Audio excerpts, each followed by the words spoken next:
오늘 우리에게 주시는 하나님의 말씀은 누가복음 8장 1절에서 3절입니다. 신약성경 103쪽입니다.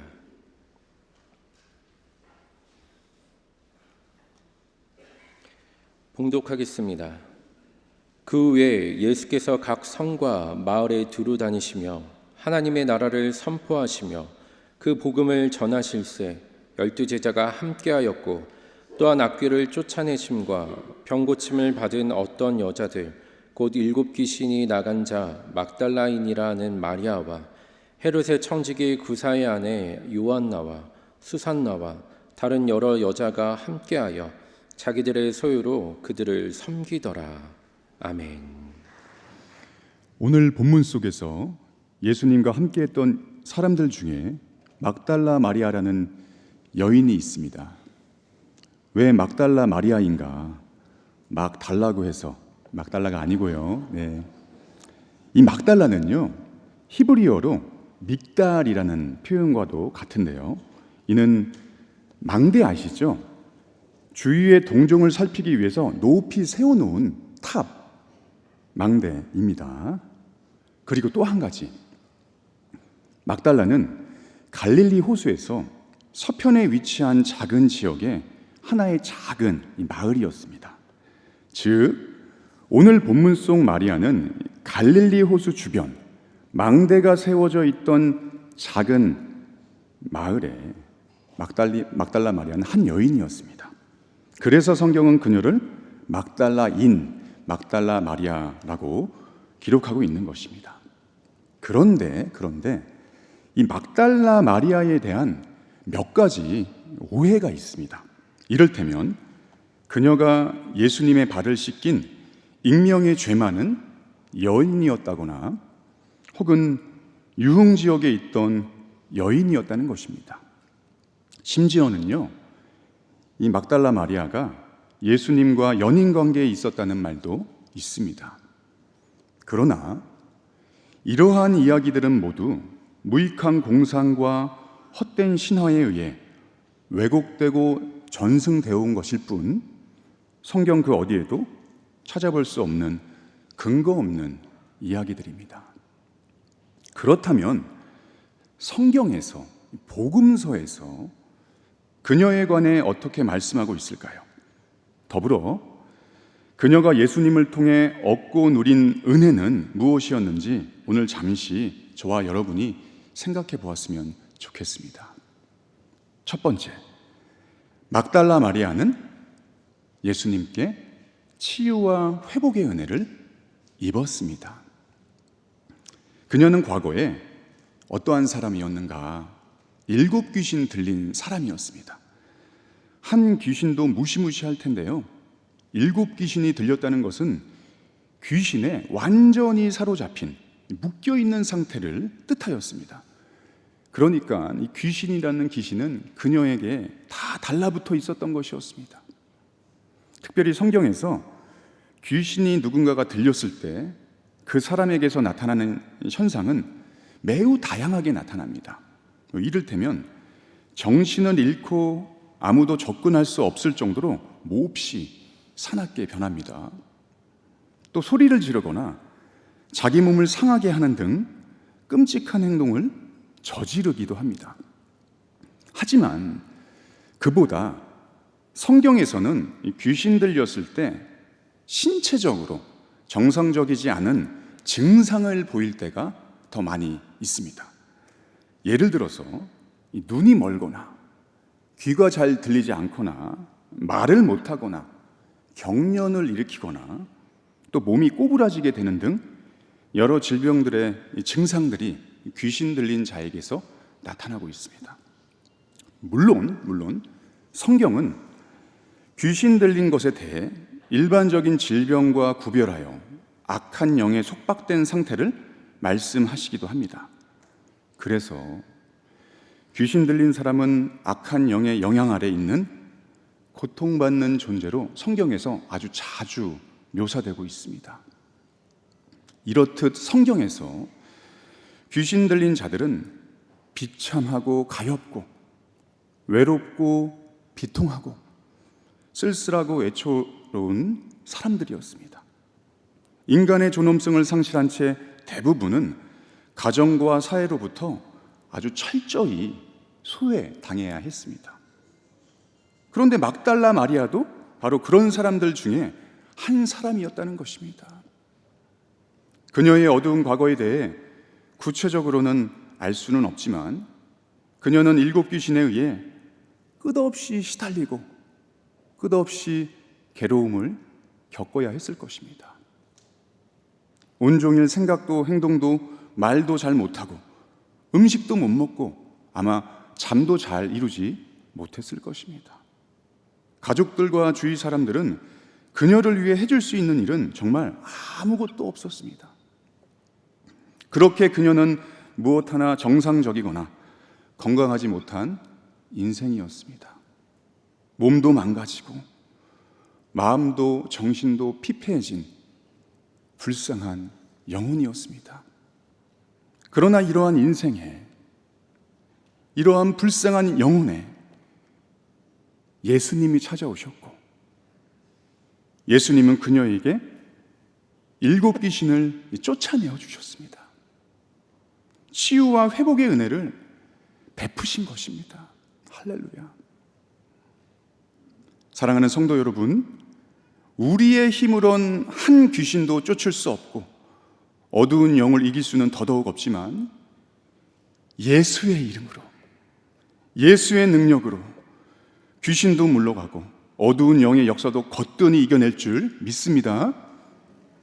오늘 우리의 부족한 삶에도 나의 이 연약한 심령 속에도 찾아와 주시는 예수님을 소망하시길 바랍니다. 주님 찾아와 주시옵소서. 구하고 소망하는 자에게 반드시 치유와 회복의 은혜를 하나님께서 우리에게 허락하여 주실 줄 축복드립니다. 참 위로가 되고 힘이 되는 것은요, 오늘 성경을 가만히 보시면 이 막달라 마리아가 귀신 들렸던 과거에 머물지 않고 그 어두운 과거를 스킵하고 넘어가서 그랬던 그녀가 그럼에도 불구하고 새 사람 새 인생 된 것에 성경은 포인트, 초점을 맞추고 있다는 것입니다. 이처럼 성경은 과거에 매이지 않습니다. 변화된 삶, 변화된 영혼에 관심을 갖고 주목하고 있다는 것입니다. 여러분, 지나온 과거, 나를 끈질기게 괴롭혔던 어두운 과거에 결코 매이지 마십시오. 성도들 간에도 누군가의 지난 실수와 아픔, 부끄러운 과거들을 자꾸 들추어내지 마십시오. 성경은 막달라 마리아의 과거를 묻지 않고 궁금해하지 않습니다. 여러분, 누군가의 과거에 궁금해하지 마시기 바랍니다. 저 사람이 과거에 어떤 사람이었대? 그가 어떤 일을 겪었대? 여러분, 막달라 마리아와 같은 삶이었으면 어떻습니까? 예수님 만나서 오늘 그와 같은 삶이 아니라는 게 중요한 것입니다. 막달라 마리아는 치유와 회복의 은혜를 입었고 새 사람 되어 새 인생을 살았습니다. 사랑하는 성도 여러분, 저와 여러분의 인생도 예수님 만나면, 예수님 역사하시면 새 사람 새 인생 될 줄 믿습니다.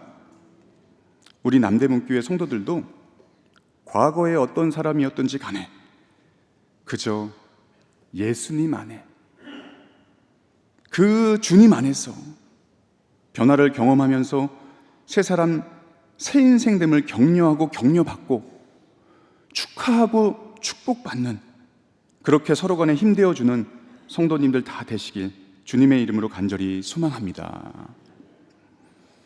한편 복음서에서, 성경에서 그녀에 관해 이어서 어떻게 말씀하고 있는가? 그녀가 예수님을 통해 얻고 누린 은혜는 무엇이었는가? 두 번째, 막달라 마리아는 섬김의 은혜를 입었습니다. 예수님은 공생의 기간 동안 사역에 너무너무 바쁘셨습니다. 사역에 전념하시느라 생계수단을 가드시거나 돈을 벌거나 하지 않으셨습니다. 할 수가 없으셨습니다. 예수님은 스스로도 내가 머리 둘 곳도 없다라고 말씀하셨죠. 집이 없으셨습니다. 제자들도 물론 예수님을 따르며 다를 것 없는 형평과 처지였을 것입니다. 때문에 그들은 경제적으로 아주 궁핍하고 어려웠을 것입니다. 그런데 참 감사하게도 은혜 입은 자들이, 특별히 은혜 입은 여성들이 사랑하고 존경하는 마음으로 자신들의 소유로 예수님과 제자들을 어떻게 했죠? 힘써 섬겼습니다.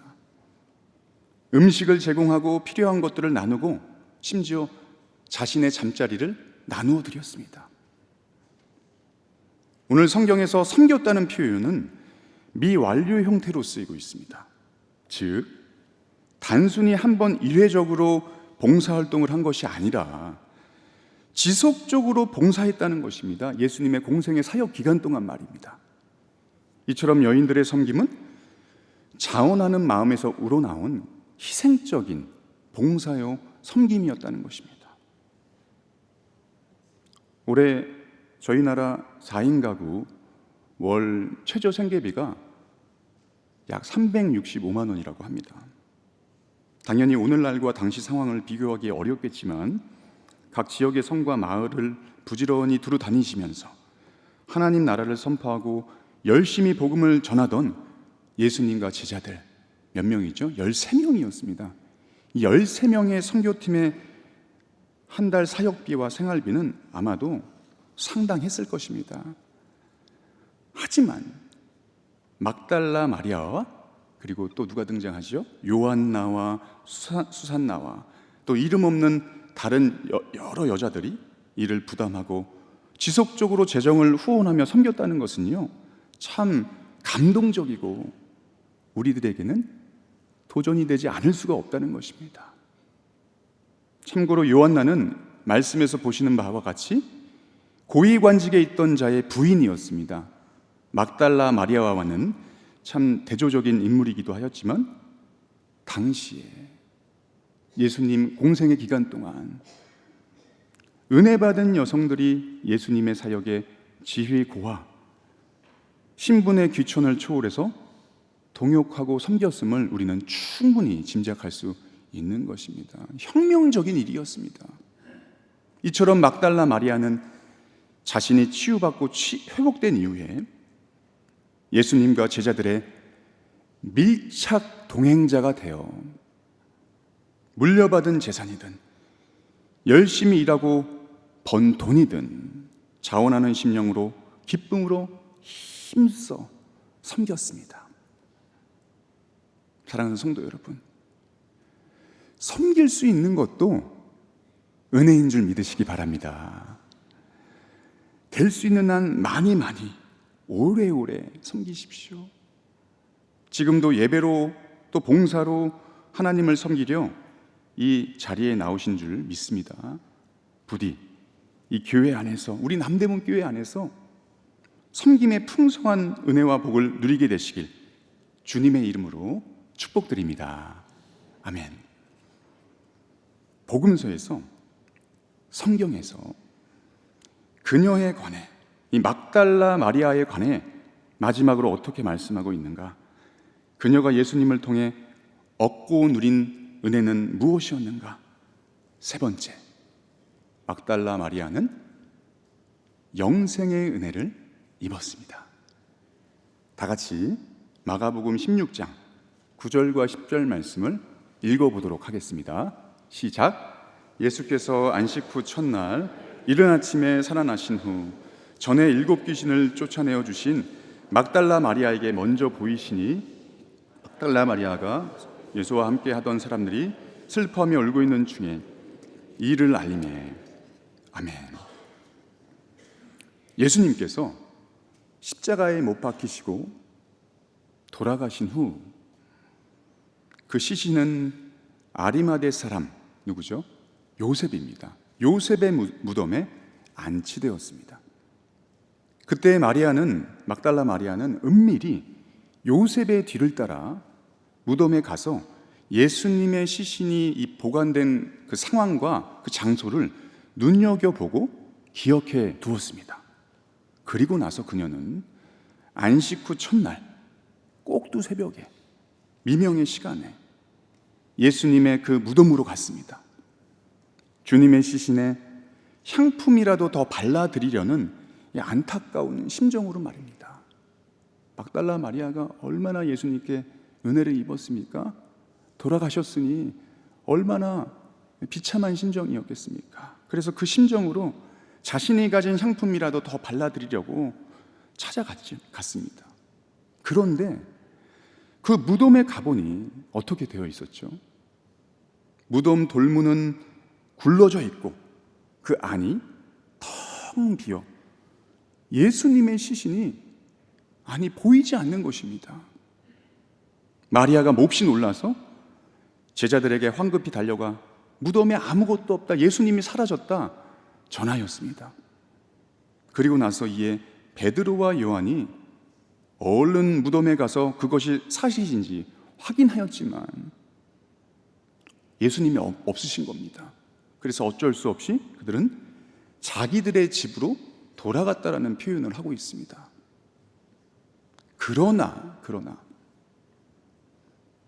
막달라 마리아만큼은 돌아가지 않았습니다. 빈 무덤 밖을 서성이며 깊은 슬픔에 젖었습니다. 예수님의 시신이 없어졌는데 이제 내가 무엇을 어떻게 할 수 있단 말인가 하면서 말입니다.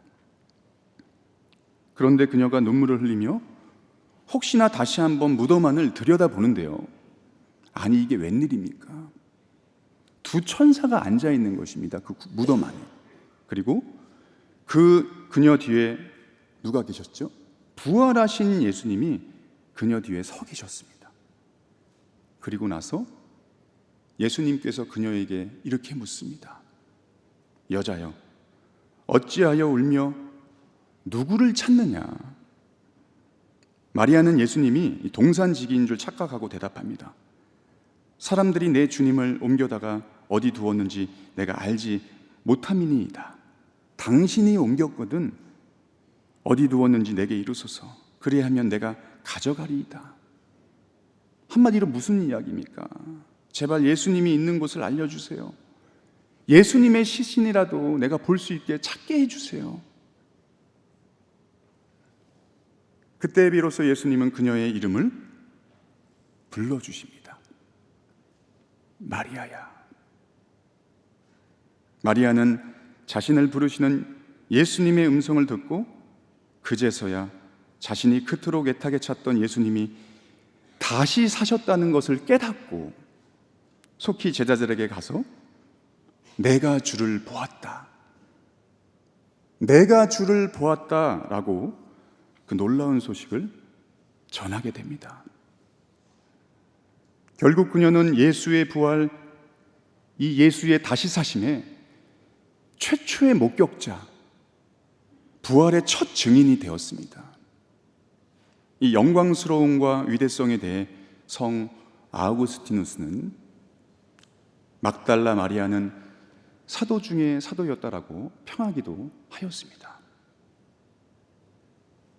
그렇다면 여기서 제가 마지막으로 여러분께 질문을 드리고 싶은 것은, 같이 함께 생각해 볼 것은요,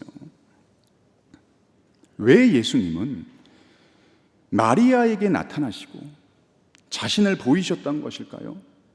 궁극적인 목적, 예수님의 뜻, 그 이유는 무엇이었을까요? 생각해 보십시오.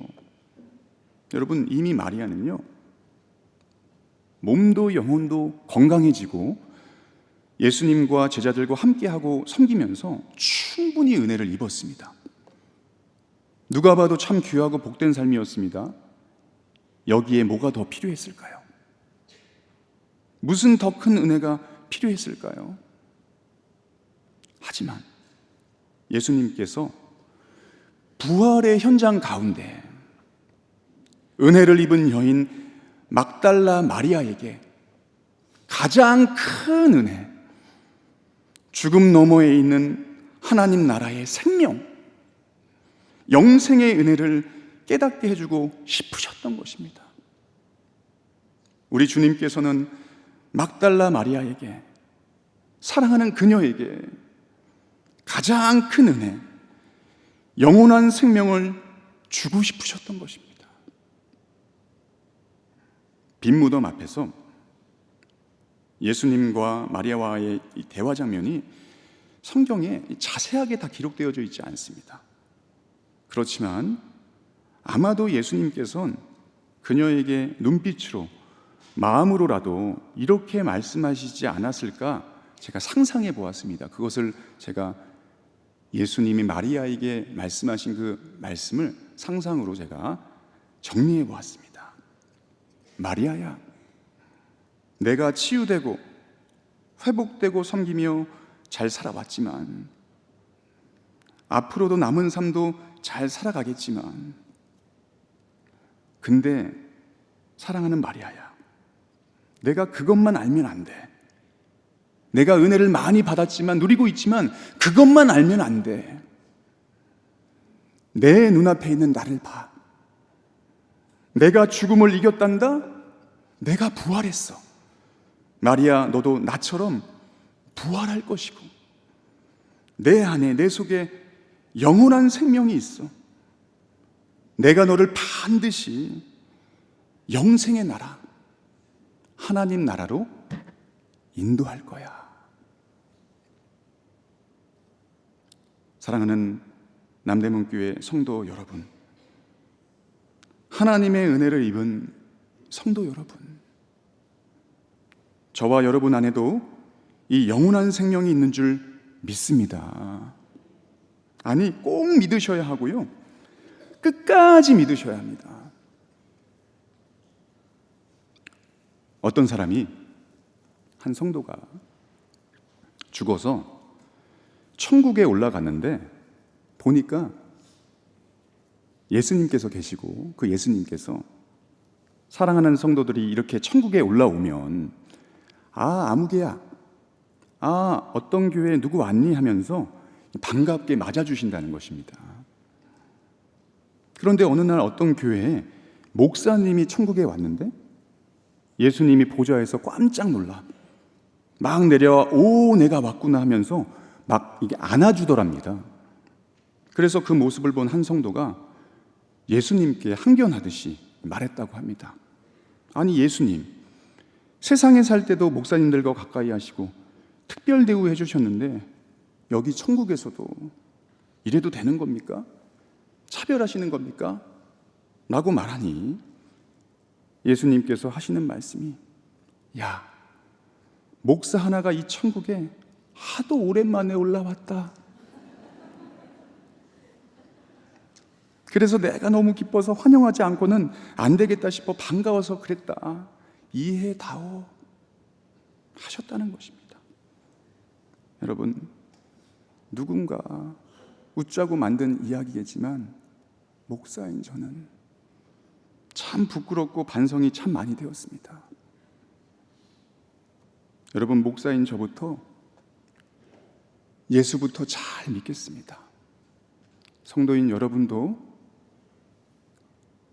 호흡이 닿는 그 순간까지 예수 더 잘 믿으시길 주님의 이름으로 부탁드립니다.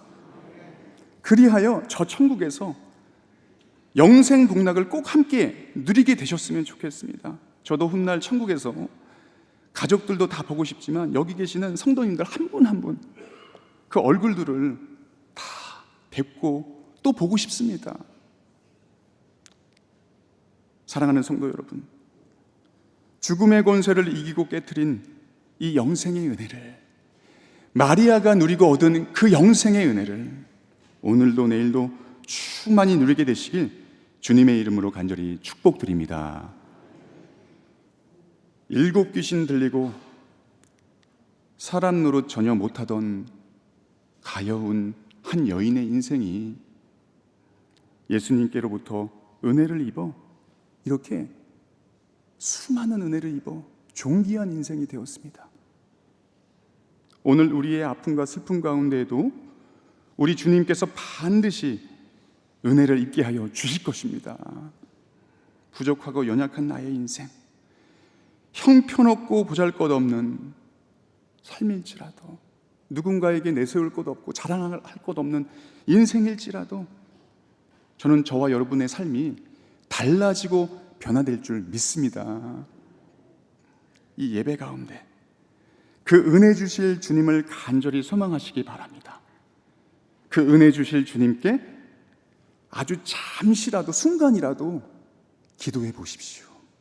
주님의 이름을 부르시면서 말입니다. 주님, 도와주시옵소서. 저와 여러분의 마음과 삶이 은혜로 가득 차고 은혜로 넘치게 되시기를 다시 한번 축복드립니다. 기도하시겠습니다. 살아계신 하나님, 은혜를 입은 막달라 마리아처럼 이 시간 저희에게 치유와 회복의 은혜를 베풀어 주옵소서. 몸과 마음이 연약한 성도들을 지금 이 시간 찾아가 주시오. 나음을 입게 하여 주시옵소서. 연약한 저희를 고치시고 삶을 새롭게 하여 주시옵소서. 그 은혜로 말미암아 온 성도들이 자원하는 심령이 되어 기쁨으로 주님을 섬기게 하시고 날마다 섬김의 풍성한 복을 누리게 하여 주옵소서. 특별히 주님, 저희 안에 가장 큰 은혜, 영원한 생명이 있는 줄 믿습니다. 이 영생의 은혜를 오늘도 내일도 우리의 코끝에 호흡이 닿는 그 순간까지도 충만히 누리는 저희 모두가 되게 하여 주옵소서. 끝까지 저희를 사랑하여 주시고 은혜 주심에 감사하오며 우리 주 예수 그리스도의 이름으로 기도하옵나이다. 아멘.